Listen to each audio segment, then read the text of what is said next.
Thunder Mayhem here with another video. I'm firing my air cannon. I'm going to shoot some water out of my giant cannon.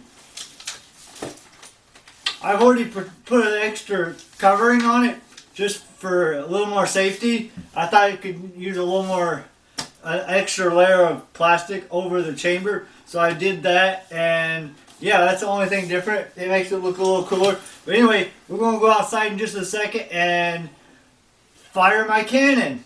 See you outside. Go. Okay, here we go. I'm going to pour this hot water. Ow, hot water. That's hot. Down my tube. And this is with 10 pounds of pressure. Hey, fire. Ha-ha. That was pretty cool. Thunder Mayhem here. If you like this video, like, subscribe, comment. I may make more of these cannons. I'm going to shoot some more stuff out of this later.